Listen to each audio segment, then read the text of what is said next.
enforcement. The pictures we saw of humans in cages, the sounds we heard of children crying for their parents, begging to be connected to someone, one person they knew. We saw that, and we cannot forget it. It is no longer possible to turn away from the brutality and the inhumanity of immigration enforcement in this country. And that's why today we are not just here to protest. We are here to demand the complete abolition of ICE, the agency that every single day is separating families. It's putting humans in cages. It's throwing people outside of the place that we call home, because this country is our home. Now, I am so proud to be in this sisterhood of women who fight for our freedom, women who say we do not obey injustice, we do not obey racism, we do not obey bigotry, we do not sit down when our families are being attacked. Is that right? Say it with me. Say it with me. Women disobey. Women disobey. Women disobey. Women disobey to abolish ICE. Women disobey to abolish ICE. I want to leave you with some words that really pulled me out of my darkness last week, when I just could not take it anymore. When I have 2 children, and the thought of my children sitting in a place without anyone they knew really pulled from me the deepest pain that I have felt. And I remember the speech by a Sikh activist. Her name is Valerie Kaur. She talks about the experience of her grandfather in the jail, and says, I think my grandfather, I'm paraphrasing, sitting in the darkness of that jail, had to find a source of optimism, had to believe that change was coming. And she says, speaking about our moment in this darkness that we're living, she says, what if this darkness, the mother in me asks, what if this darkness is not the darkness of the tomb, but the darkness of the womb? What if this darkness is not the darkness of the tomb, but the darkness of the womb? What if our country is not dead, but is waiting to be born? What if this is a moment of great transition? And what does the midwife tell us? The midwife says, breathe, and then push. The midwife says, breathe, and then push. Because if we don't push, we die. If we don't push, our country dies. If we don't push, our families die. So today,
congresswoman from the great city of New York, a Puerto Rican firehouse, Congresswoman Lydia Velasquez. Thank you, Linda.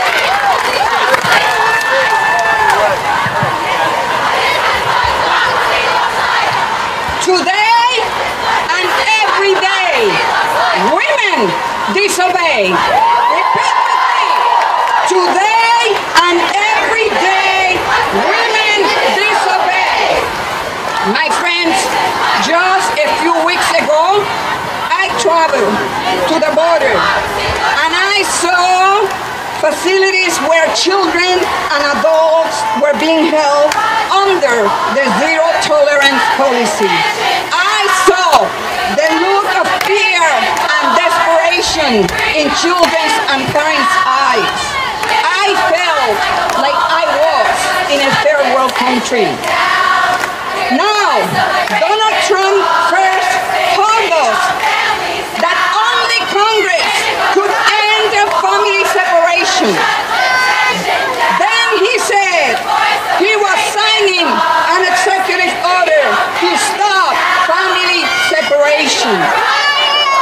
Now they tell us they want to send families to prisons together and keep them there indefinitely.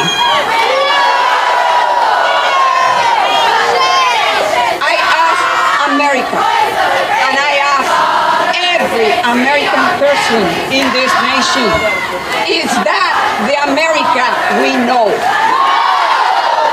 Where we lock up families and throw away the keys? Where we put children on buses to military bases in the dead of night? Is that the America we know? We are here, Mr. President, because the American people have zero tolerance for you. For your inhumane policies. We have zero tolerance for breaking up families. We have zero tolerance for putting children in cages. We should be releasing families together, not locking them up together. The irony is that there has been a lot of calls from the White House, the press secretary, and the president for civility. Well, Mr. President, let me ask you, where is the civility in ripping babies from the arms of parents? Where is the civility in putting parents and children in prisons together? Where is the civility in calling our immigrants brothers and sisters rapists and criminals? Where is the civility of terrorizing children at our border? Where is the civility of keeping dreamers hostage for a stupid wall?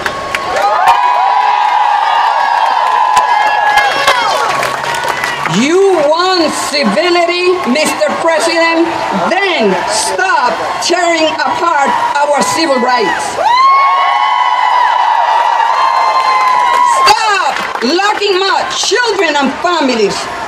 Mr. President, in case that you don't realize, this is America, and the American people have zero tolerance for you.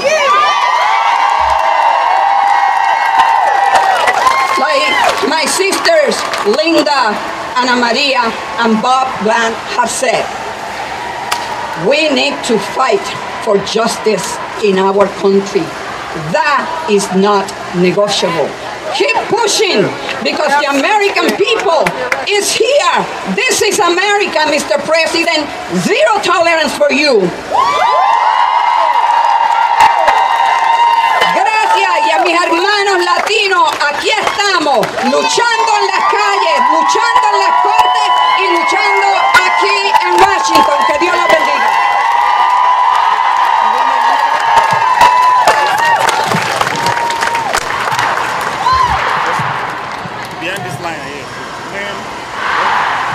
Give it up to Congresswoman Nydia Velázquez.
cages, and we say, no, we disobey.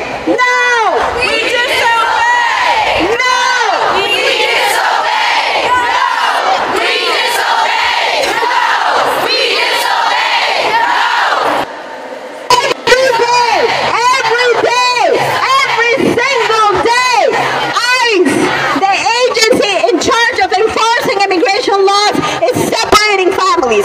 Every single day, ICE is putting humans in cages, and today we say, abolish ICE! Abolish ICE! Abolish ICE! Abolish ICE! Abolish ICE! Abolish ICE! Abolish ICE! Abolish ICE! Abolish ICE! Abolish ICE!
People are sitting in front of the offices of elected officials. People are going to the border because they cannot believe that in this country, today, there are humans in cages that look like cages, not jails, not detention facilities, definitely not summer camps. Definitely not summer camps. People are outraged with the sounds they have heard of children begging to be connected to someone they know. And for the first time, we have to say today, this is America. This is who we are today. But this is who we are today. But is this who we want to be? No! Is this who we want to be tomorrow? No! Is this who we want to be the day after tomorrow? No way! No way! So today we lift the veil and we say, never again! We will not repeat the worst moments in our country's history. We will not allow these presidents and Jeff Sessions and the people who are cooking up horrible ideas in this building to take us to a place of no return. Today we say, shame! Shame! Shame! Shame! Shame! Shame! Shame! Shame! Shame! Shame!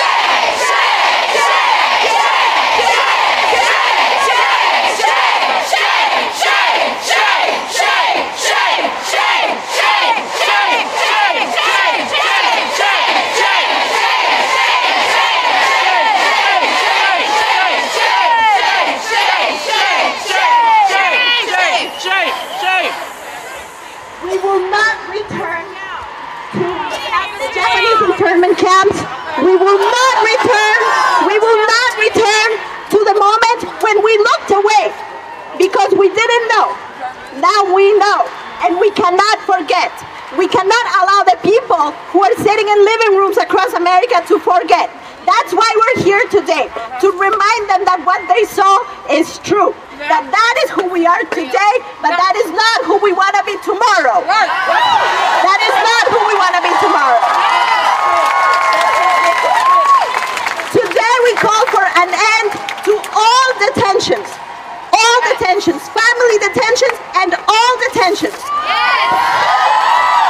No more detentions. No more detention camps in the United States of America. No more ICE in the United States of America. No ICE. Abolish ICE. Abolish ICE! Abolish ICE! Abolish ICE! Abolish ICE! Abolish ICE! Abolish ICE! Abolish!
Someone who has been fighting for his family for years. Mario, who comes from New Jersey, Medford, New Jersey. Mario is going to tell us his story in Spanish.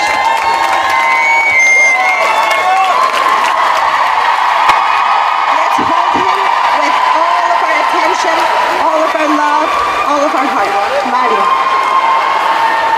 Hola, buen día para todos y gracias por estar acá. En el 2014 yo huí de mi país huyendo por la violencia. Good afternoon, everyone. Thank you for being here. In 2014, I left my country fleeing violence. Y fue cuando yo iba a tener un año de estar acá que en el 2015 asesinan a mi hermano a causa de yo huir de mi país. And a year after I got here in 2015, my brother who had stayed behind was killed in retaliation for me leaving my country. Aproximadamente hace 2 meses, bueno, cuando yo vine acá, dejé a mis hijas, a mi esposa, y hace aproximadamente 2 meses mi familia estuvo detenida también. When I left my country, I left my wife and my 2 daughters. And 2 months ago, they were able to cross. I tried to bring them here, but they were detained at the border. Yo no sabía nada de ellas. Yo trataba de hablar a Border Patrol. Yo hablaba a todos los medios que yo podía encontrar para saber acerca de mi familia. Y nadie me daba información. Decían que tenía que ir hasta la frontera. I could not find any information about them. I called Border Patrol. I called anyone and everyone I could, trying to find them, and they said that they didn't know where they were, that I had to go to the border to find them. Cuando yo identifiqué dónde estaban ellas detenidas, yo viajé hacia Texas, a 20 minutos de la frontera, donde ellas estaban detenidas. Cuando mi hija me cuenta, mi hija de 12 años, que cómo las trataron, que por 5 días las separaron de la mamá. Y ella lloraba todos los días y un oficial de inmigración le dijo, y así vas a llorar cuando dejes a tu madre, cuando te vayas con marido, le dijeron. So when I finally found them, I got the courage to go to the place where they were, by the border, 20 minutes from the border in Texas, which is a dangerous place for me to go. And when I spoke with my daughter, who's 12 years old, she told me that they had put her in a cage separate from her mom for 5 days, and she cried 5 days straight. And the guards in the detention center, in the detention camp, said, "Why are you crying? Are you going to cry like this when you get married?" Oh no! Thank you. Ahora yo estoy aquí en representación de ellas, agradecido a todas ustedes, mujeres valientes, que están aquí como cabeza de la familia, poniendo el corazón, el alma para defender el hogar. Ustedes, mujeres valientes. And I am so grateful for all of you, you courageous women, you who has directly felt the brutality, the inhumanity of ICE and of Trump. I want to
and feel the joy, but yet the fight, the resolve, and the victory. I come here today, I thank you, my sister Tamika, and all who have come and organized, but most of all, I thank each and every face, every person, every sister, every mother, every grandmother, every person that has come just on their own, because we stand in the name of this brother's daughter. We stand in the name of little Roger that I was at the border 9 months old, snatched away from his 19-year-old sister. Roger cannot speak. Roger had no identification. Roger had no one to cuddle him. I stand in the name of Leah, who was 1.5 years old. Leah was a little older and would have nothing to do with any of us. Fussy, upset, and feeling the loneliness.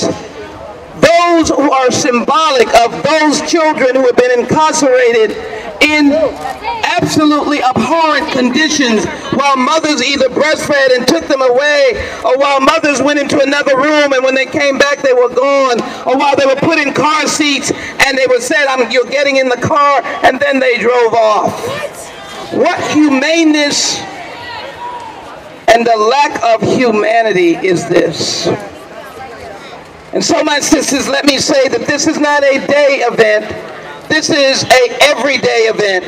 For when you leave here, you must go to your home, and if there are 2 or 3 are gathered, sit down somewhere and let the local folk know we care.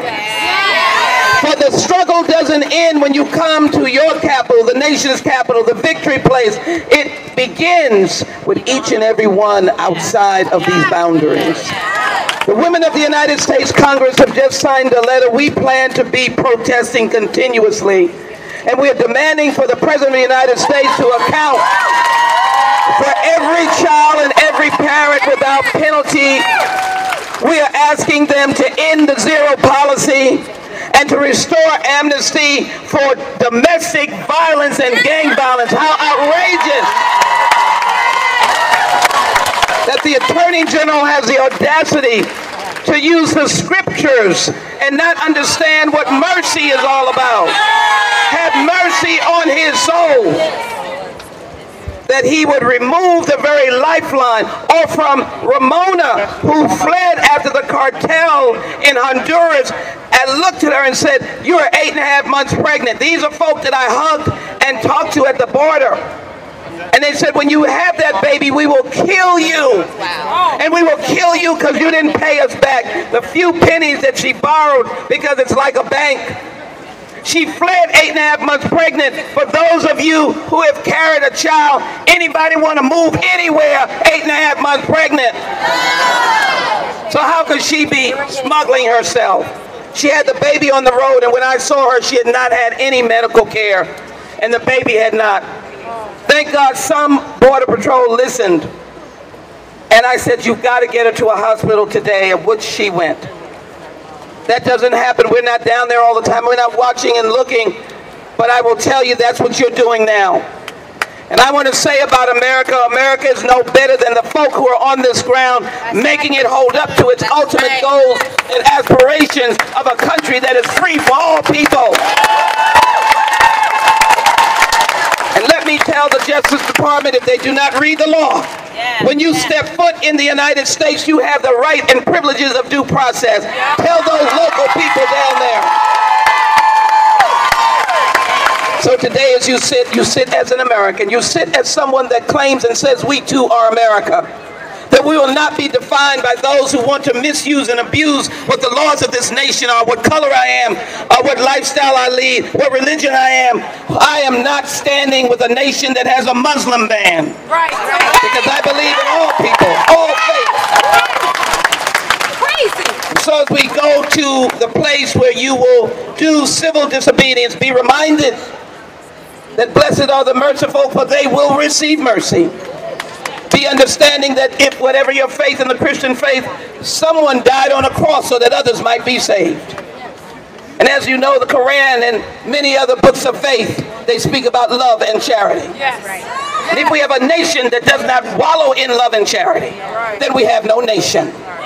And I think it is important for this Justice Department and General Sessions to understand that love and charity is not mild-mannered. It is forceful. It is strong. It is going forward. And I don't claim politics, but what I will say is that I will take this message back to the Democrats and I will let them know, and I hope the others are listening too, that there are people all around this nation that are willing to carry the flag. How dare anyone suggest that you are not a patriot? You carry the flag. You are wallowed in the flag, the red, white, and blue, for people died for your freedom to fight the way you are fighting. So let me just say this. Never give up, as John Lewis said. Never give in, never give out. Call upon us anytime. We're going back to the border over and over again. Women members are going back. We're going into our own district, and I ask you, send the message to my Houston sisters, because they're trying to put this center in our district. We've done everything, but what we need to do, the Dominican nuns are out there 24 hours a day. But we need the rest of Houston to come and stand in front of that facility and say to them, not on my watch. Not on my watch. Not on my watch. And freedom in the middle of this crowd and feel the joy, but yet the fight, the resolve, and the victory. I come here today, I thank you, my sister Tamika, and all who have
Everybody sit down. We gotta get everybody in. So we might need to spread that way. Here, at least one. Linda, this can all be later.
situation with Lydia Velasquez, we have to remember that those who fight for us on the inside, we need to have their back. It takes a lot for people like Lydia to stand up to all the opposition that she has to face as a woman and a woman of color. So next up, I'm going to bring up a very wonderful, powerful woman who's been doing this work for a really long time. She's the executive director of the Black Women's Roundtable, part of the Undocu-Black Network, and let's remember that immigration is also a Black issue. And let's remember that the majority of the countries on the Muslim ban list are actually on the continent of Africa. So please give it up to Melanie Campbell from the Black Women's Roundtable. Thank you, Sister Linda. It's hot out here, right? That's because we're mad as hell. You mad as hell? I'm mad as hell. Thank you, Women's March, and all of the partners for inviting us. It's an honor just to be here. I tell you, I couldn't sleep last night, thinking about what happened down the street at the U.S. Supreme Court yesterday, right?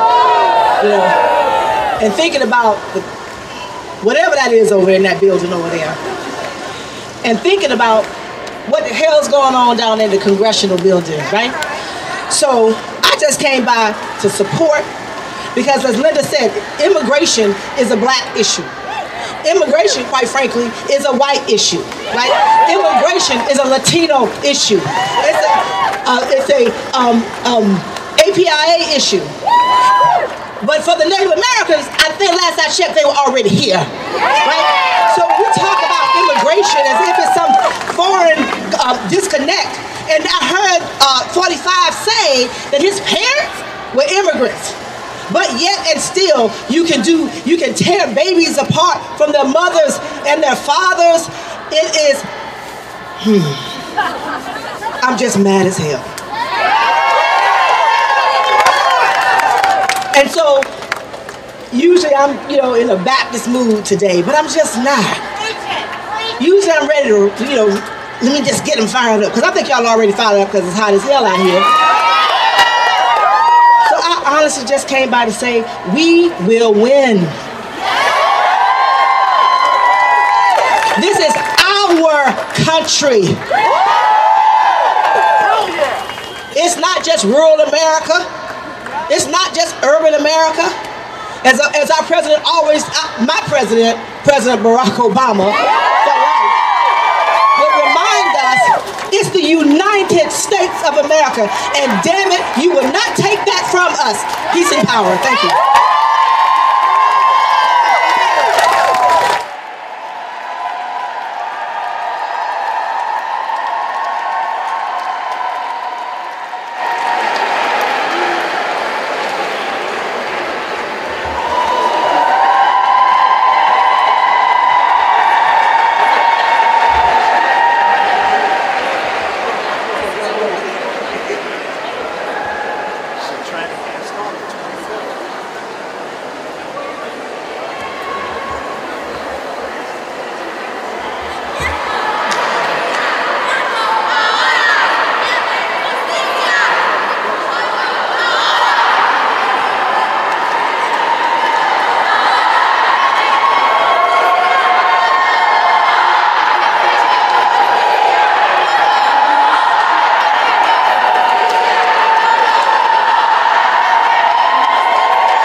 believe at the Women's March and our partners that marching is important, that rallying is important, but it is not enough under a fascist administration. We did a call out to women across the country and we asked you, are you ready to sacrifice just a little bit? There are people in our country that are sacrificing everything. Migrants fleeing political persecution, violence, and extreme poverty, war, and conflict to seek refuge in this country and are sacrificing their lives for a better opportunity that we have here in the United States of America. So what we are doing today is a minimal sacrifice. We are grateful for women from all over the country who stood up and said, we will not be silent, we will not turn a blind eye to injustice in this country. People want to tell us when to protest, how to be civil. If you're going to talk to us about civility, let's talk about how uncivil it is to kill unarmed black people on the streets of our community. How uncivil it is to rip mothers from their children's arms. How uncivil it is to have billions of dollars to build prison camps on military bases, but not have money to give clean water to the people of Flint. Today, you are engaging in history. You are part of the largest women mass civil disobedience that this country has ever seen. This is not the beginning because many generations before us have engaged in civil disobedience, but it is also not the end. Women are the conscience of this country. We are answering the call of Dr. Coretta King when she said, women, if you want to save the soul of this nation, you must become its soul, and you, my sisters, are this country's soul, and that is why you are here today. In particular, I talk to my white sisters. It is very important, in particular, for you to be here today. It cannot be those who have the most at stake and the most vulnerable and the most traumatized and the most pain and the most hurt who have to sacrifice and fight against the opposition and this administration. It requires people like you to be here. I appreciate you. We love you. We are sisters. We will not let anybody divide us. We are in this together because when one woman is not free in this country, none of us are free in this country.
That's it. There's really no one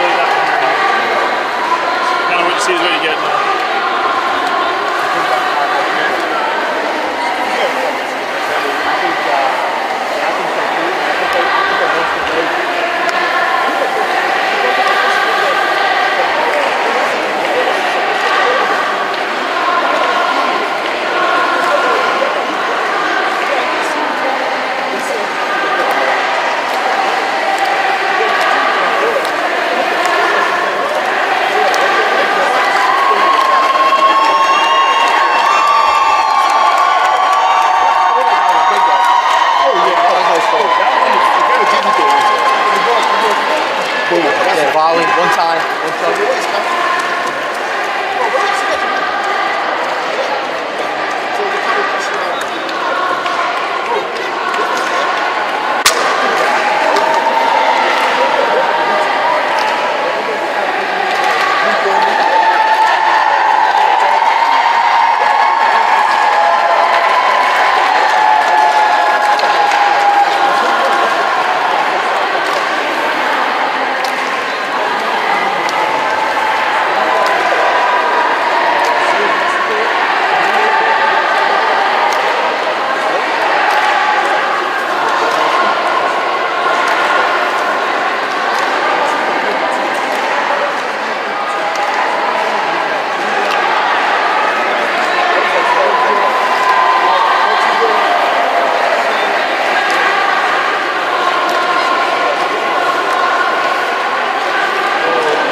Hi. With act.tv, we do people for Bernie and stuff like that. Can you comment on what's going on down with the border? What do you think about this demonstration? Sure. Okay. Yeah. I don't have anybody in there. Yeah. You can back up a little bit. Yeah. Okay. Well, the separation of families is obviously a scandalous violation of international law, of the U.S. Constitution, and our most fundamental values, and so people all over the country are standing up against it. I got a call from some constituents saying that they were having a protest over here on the Senate side in the Hart Building, so I came over to join them and to stand with them and to express my solidarity with what they're doing. I see some of the Maryland delegation down in Texas. Did you go? No, I'm on my way next week. Yeah. So we're having a vigil tomorrow night in my district, demanding reunification of the families and bringing the children back to their moms and dads, and I'll be participating in the march on Saturday. Great. Okay. What do you think about the courage of these women to not just show up, but to actually... Well, when I got down here, I said, I haven't seen the spirit like this since the Women's March, and then my constituent said to me, this was organized by the Women's March, so you could see it had the same energy and spirit and terrific organizing ethos, so I'm impressed by what they've done, and I'm glad they're standing up before the 4th of July for the best values of America. These people are real patriots. Right. It was kind of ironic that a lot of this broke on Father's Day weekend. Yeah. When you think of fathers, I hope you're thinking of families. I mean, this is the exact opposite of that. Right, right. Well, I mean, it's a hallmark of authoritarian regimes to separate parents from their children. It's not reflective of the values of the world's greatest liberal democracy. And so a lot of people are asking themselves what we're becoming under the Trump administration. How does the United States get out from under this thing that's really been created on us as a nation in the eyes around the world? It's going to be a long walk home. And I'm afraid to say we probably haven't hit the worst of it yet. The Republicans still control the House, the Senate, the White House, and the Supreme Court because they stole a Supreme Court seat from Judge Merrick Garland.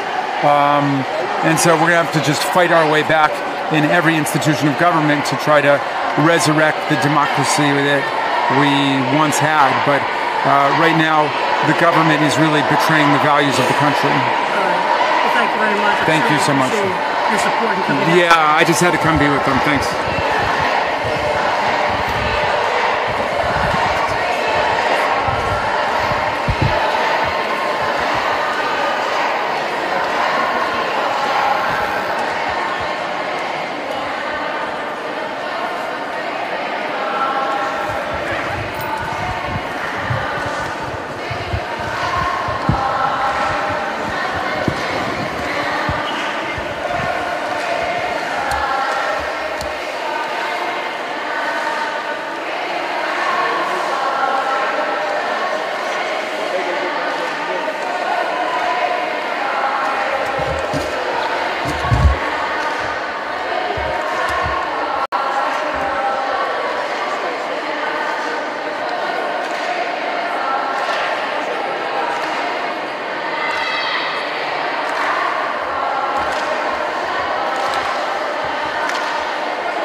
Administration, Trump himself is showing exactly the extent of his cruelty, the extent to which he's willing to use the machine of immigration enforcement to terrorize our communities, to separate our families, and to get votes. That's what he's doing. He's rallying his base. But let me tell you something. The country has now been exposed to the brutality of immigration enforcement. The pictures we saw of humans in cages,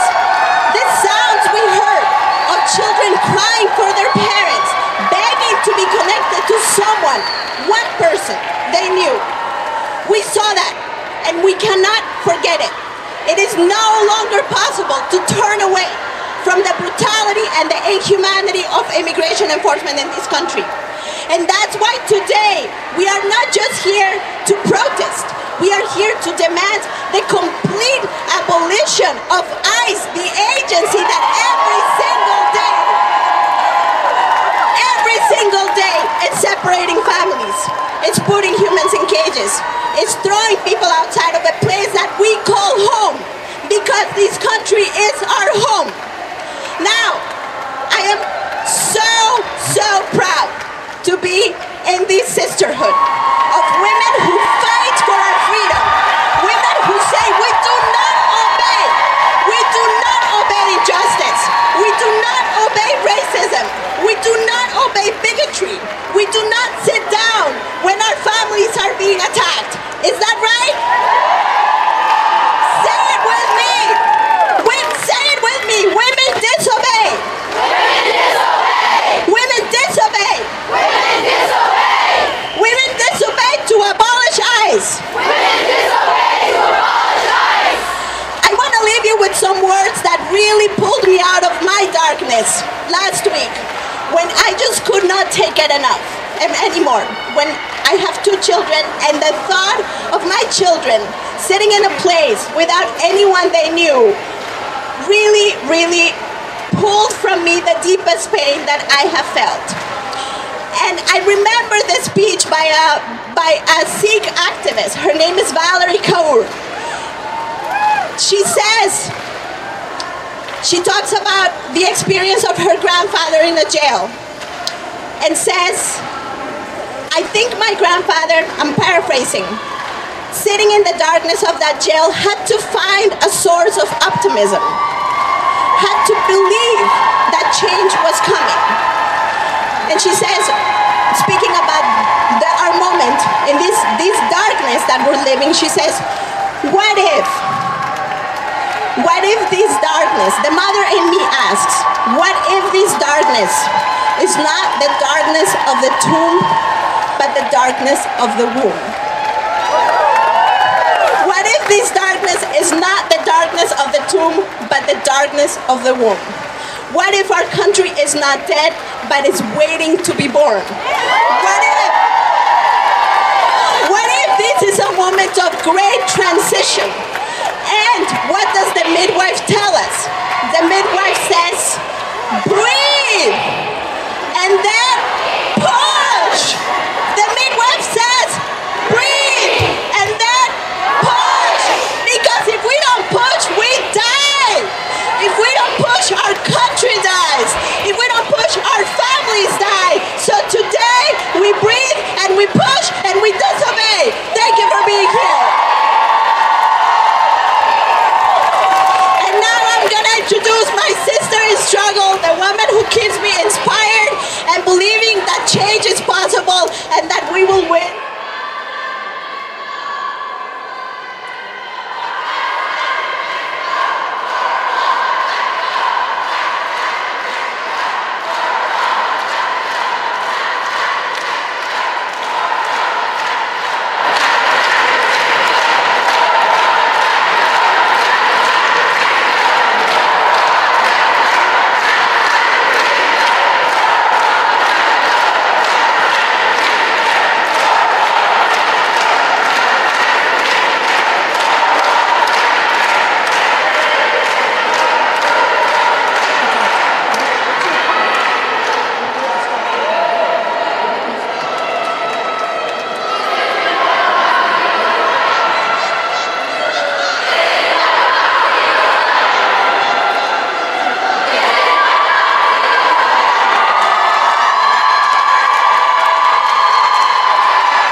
mean, Jocelyn could talk to people, but we'd have to go between man and man. Because nothing's here now.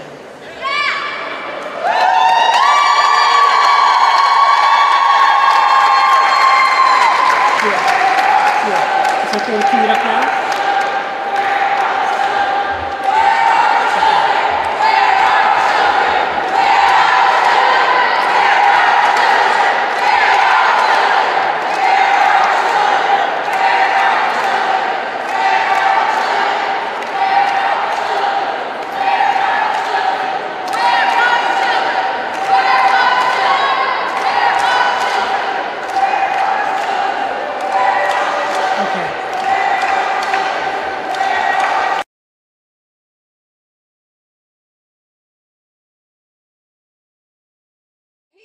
Mr. President, because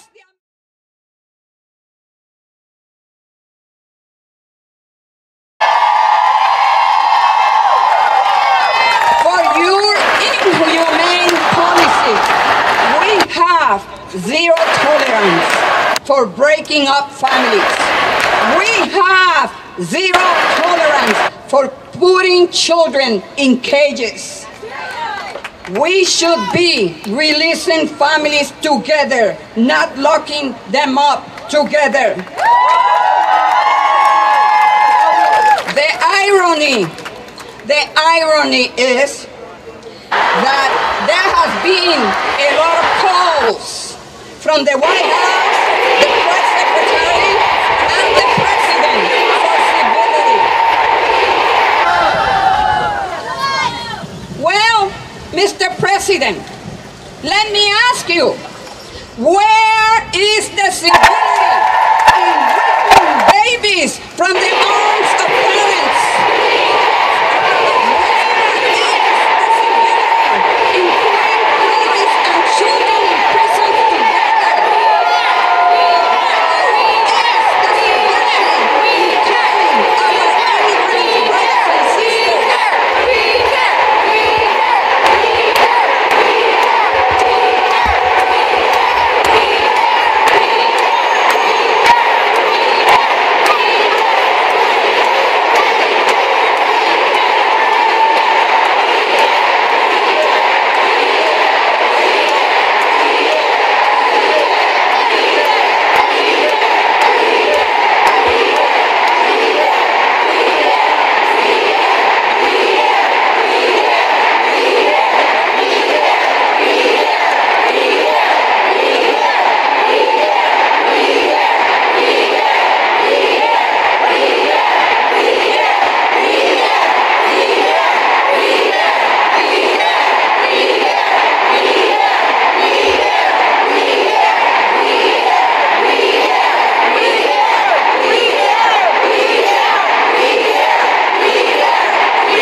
It's up to no good. Ice cold heart. I agree. I love your sign. And Mrs. Jefferson, Beauregard Sessions. Oh my goodness. She does not appear to be very confident.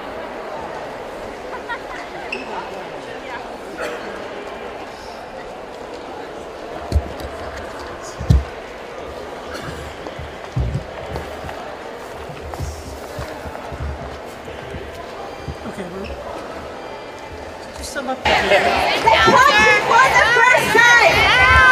first time has been confronted with the brutality. For the first time has been confronted. This is who we want to be.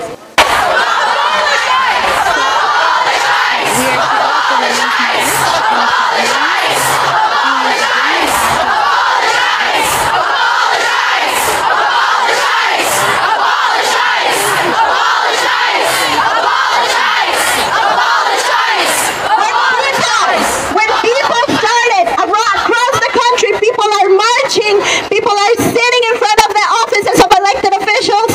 People are going to the border because they cannot believe that in this country today, there are humans in cages that look like cages, not jails, not detention facilities, definitely not summer camps, definitely not. All right, so what you've been watching are the Women's March and partners enacting a grand-scale civil disobedience action for the support of abolishing ICE and really standing in solidarity with all the detained children.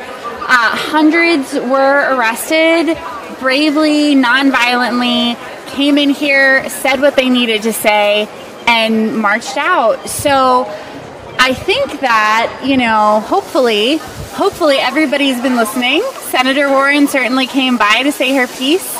Thank you so much for watching with us. This has been act.tv. Is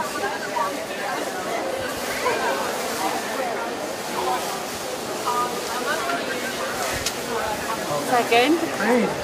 I missed you so much. I was so annoyed. I was like arguing with you. I was like, see that man over there? I just didn't care. They were like, man, not letting me. I was like, okay, well, could you let a little bit more pass? Just one more? Well, I stood right in the middle.